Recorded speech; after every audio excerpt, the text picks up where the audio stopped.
আজকে আমি যেই ঘটনাটি বলতে যাচ্ছি সেটি যেমন বীভৎস তেমনি ভয়াবহ ঘটনা। ঘটনাটি বেশ ১ বছর আগে একটি সংবাদপত্রে প্রকাশিত হয়েছিল।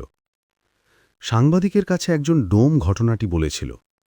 আমি তার ভাষায় ঘটনাটি তুলে দিলাম। আমি যখন ডোমের চাকুরি পেলাম তখন আমাকে অনেকেই বারণ করেছিল ডোমের চাকরি না করতে, কিন্তু আমি ছিলাম খুব সাহসী লোক আর বয়সে জোয়ান। মানুষের কথায় কি আর চাকুরি ছাড়া যায়, তাও আবার সরকারি চাকরি। আমি কাজে সময় মতো যোগ দিলাম। প্রথম দিনে শুধু দেখলাম ওরা কি করে লাশ কাটে। দেখলাম লাশ কাটার আগে ডোমরা মদ খায়। আমি ভেবেছিলাম বুঝি পচা গন্ধ ভুলে থাকতেই ওরা বুঝি মদ খায়। আমি একথা বলাতে এসে হাসল আর আমায় বলল, কেন খাই আস্তে আস্তে নিজেই বুঝে যাবে। আমরা ডোম সম্প্রদায়ের লোক হলেও আমি মদ খেতাম না। এভাবে বেশ কিছুদিন কেটে গেল। একদিন রাতে আমার ডিউটি ছিল। আমার ওস্তাদ মানে আমার সিনিয়র ডোম আমায় বলল, রাতে আলো জ্বেলে রাখিস আর রাতে লাশ ঘরে ঢুকিস না। যা হোক, আমি সেই রাতে খেয়ে দিয়ে লাশ ঘরে চলে গেলাম। যে ঘরে লাশ থাকে সেখান থেকে একটু উকি দিয়ে দেখে নিলাম সব ঠিক আছে কিনা। দেখে নিয়ে দরজা বন্ধ করে পাশের রুমে চলে এলাম এবং আলো জ্বেলে শুয়ে পড়লাম। সে রাতে আমার কেন জানি ঘুম আসছিল না, আর মনেও কেন জানি অস্বস্তি বোধ হচ্ছিল। একটু মনে হয় চোখটা লেগে এসেছিল। এমন সময় হঠাৎ কারেন্ট চলে গেল। সাথে সাথে চারিদিকে ঘুটঘুটে অন্ধকারে ছেয়ে গেল, আর সেই সাথে অসহ্য গরমে ঘেমে নেয়ে উঠলাম। না, আর পারা যাইও না। এমন গরমে কি করে ঘুমান যায়। উঠে বসলাম। কেন যে একটা পাখা আনলাম না ভেবে নিজের উপরেই ভীষণ রাগ হচ্ছিল। উঠে বসলাম। এমন সময় মনে হলো লাশ ঘরে কিসের যেন শব্দ হচ্ছে। ব্যাপারটা কি? কোনো শিয়াল কুকুর কি লাশ ঘরের আলগা জানালার ভিতর দিয়ে লাশ খাবার জন্য ঢুকে পড়ল?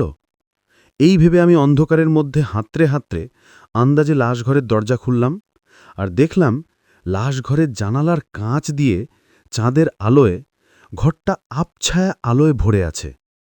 আমার মনে পড়ে গেল আজ একটি ফাঁসি নেওয়া ৩ দিন আগের মরা ফুলে ওঠা বিভৎস এক মেয়ের লাশের কথা, যে তার স্বামীর সাথে ঝগড়া করে আত্মহত্যা করে। তার চেহারা এতই বিভৎস হয়ে গেছিল যে আমরা পর্যন্ত শিউরে উঠেছিলাম দেখে। কোমর পর্যন্ত কোকড়া চুল তার ছড়িয়ে আছে মাথার চারপাশে, আর চোখ দুটি যেন কোটর ছেড়ে বাইরে বেরিয়ে আসছে, আর তার লাল জিভটা আধ হাত বেরিয়ে আছে। সেই সাথে ২ হাত দুটি উঁচু হয়ে আছে, যেন সেই ভয়াবহ লাশটা কারো গড়া টিপে ধরবে এখনই। যে আমি কোনোদিন ভয় কি বলে জানতাম না আর মদ খাওয়া ছাড়াই লাশ কাটতাম আবলীলায়, সেই আমার মনে হলো আমার বুকের হৃৎপিণ্ড যেন আমার গলার ওপরে উঠে আসছে। আমি দেখলাম সে জানালার কাছে দাঁড়িয়ে আছে পিছন ফিরে। তার কোমর পর্যন্ত চুল তার সাদা কাপড়ের ওপরে পিঠের ওপরে ছড়িয়ে আছে। আমার আওয়াজ পেয়ে সে আস্তে আস্তে পিছন ফিরে দাঁড়ালো আর তার সেই ভয়াল চোখ দিয়ে আমার দিকে তাকালো। হাত দুটি উঁচু করে তুলে ধীরে ধীরে আমার দিকে আসতে লাগলো, থপ থপ করে, আর প্রতি পদক্ষেপের সঙ্গে তার সেই আধ হাত বেরিয়ে আসা জিভ দিয়ে টপ টপ করে রক্ত ঝরে পড়তে লাগল। এই বিভৎস দৃশ্য একলা লাশঘরে আমাকে ভয়ে অবশ করে ফেলল।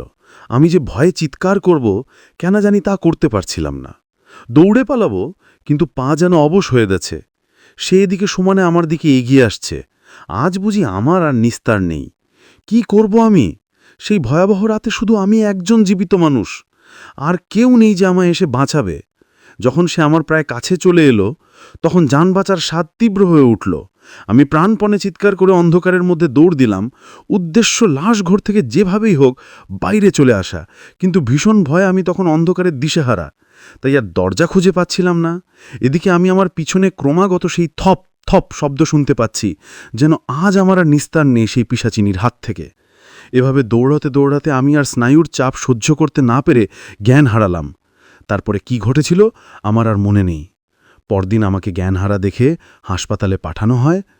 সেখানেই আমার জ্ঞান ফেরে। তারপরে বেশ কিছুদিন আমি রাতের সেই ভয়াবহ দৃশ্যের কথা ভেবে রাতে ঘুমাতে পারতাম না। আজও সে কথা ভাবলে আমি ভয়ে শিউরে উঠি।